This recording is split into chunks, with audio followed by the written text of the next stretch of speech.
မိန်းကလေးငယ်ကသူမရဲ့ဆီယာမမွေးနေ့ကိုဆင်နွှဲဖို့အတွက်ဇပွဲတစ်ပြင်းလုံးအပြည့်ဟင်းလျာတွေပြင်ဆင်ပေးခဲ့ပေမဲ့ဆီယာမကတော့တကယ်တမ်းအလွန်စိတ်ဆိုးပြီးမိန်းကလေးငယ်ကိုအော်ဟစ်ဆူပူခဲ့ပါတယ်မိခင်ကွယ်လွန်သွားပြီးနောက်ပိုင်းအန်နာ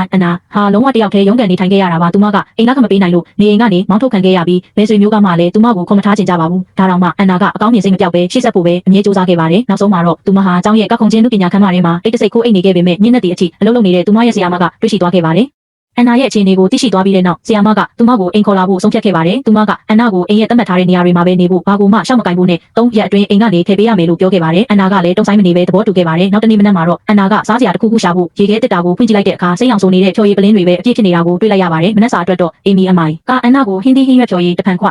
အငှဲ့ပေးခဲ့ပေမဲ့အန်နာကတငုံတောက်ပြီးတာနဲ့ချက်ချင်းပြန်ထွေးထုတ်ပစ်ခဲ့ပါတယ်။အဲ့ဒီဖြော်ရည်ကမျိုးချဖို့တကယ်ကိုခက်ခဲလုံးလို့ပါ။အေမီကသူမကိုပေးပွားသွားတာတွေကိုအမြန်တုတ်ပစ်ဖို့ပြောခဲ့ပါတယ်။အဲ့ဒီနေ့မှာပဲအေမီဟာလူငယ်ရေးရာဌာနကနေဖုန်းတစ်ခေါက်လက်ခံရရှိခဲ့ပါတယ်။အန်နာမှာတရားဝင်အုပ်ထိန်းသူမရှိတဲ့အတွက်ကြောင့်သူမကိုမိချောင်းကေဟာသို့မဟုတ်ကယ်ဆယ်ရေးစခန်းတစ်ခုခုမှာထားရှိဖို့လိုအပ်နေတာဖြစ်ပါတယ်။အေမီကအန်နာကိုဒီအကြောင်းတွေဘာမှမပြောပြခဲ့ပါဘူး။အဲ့ဒီညနေမှာအေမီကပါတီတစ်ခုတက်ဖို့ရှိတာကြောင့်အန်နာကိုမြောက်ရထားနဲ့ပဲအိမ်ပြန်ဖို့ပြောခဲ့ပါတယ်။အဲ့ဒီညအေမီအိမ်ပြန်ရောက်တဲ့အချိန်မှာအန်နာကသူမအတွက်ဟင်းလျာအစုံလင်ကိုပြင်ဆင်ပေးထားပြီးသားဖြစ်နေပါပြီ။ဒါပေမဲ့အေမီကစိတ်တူသွားပါတယ်။ဘာဖြစ်လို့လဲဆိုတော့သူမကအိမ်ကပစ္စည်းတွေကိုဘာမှမထိဖို့ပြောထားခဲ့လို့ပါ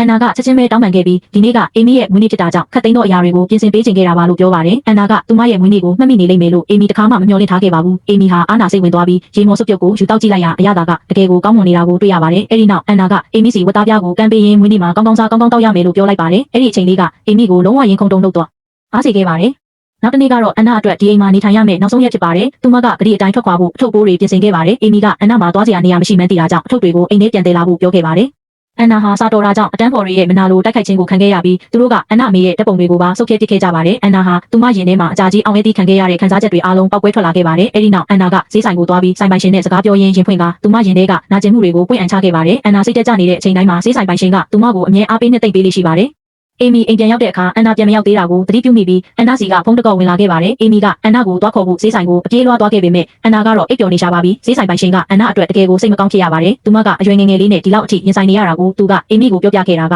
အန်နာကအပြင်ပန်းမှာတမချင်းအောင်ဆောင်နေပေမဲ့စိတ်ထဲမှာတော့သူမကိုအစားတောင်းနဲ့နေစရာပေးတဲ့အတွက်အေမီအပေါ်တကယ်ကိုကျေးဇူးတင်နေရှာတာပါ။ဈေးဆိုင်ပိုင်ရှင်ပြောတာကိုကြားပြီးနောက်မှာတော့အေမီဟာအန်နာအပေါ်အရင်ကထပ်ပိုပြီးကောင်းကောင်းမွန်မွန်ဆက်ဆံပေးချင်လာခဲ့ပါတယ်။အေမီဟာအန်နာလုပ်ပေးခဲ့တဲ့ဝတ်သားပြားကိုမြည်စမ်းကြည့်ရာကနေတကယ်အရသာရှိမှန်းသိသွားပြီး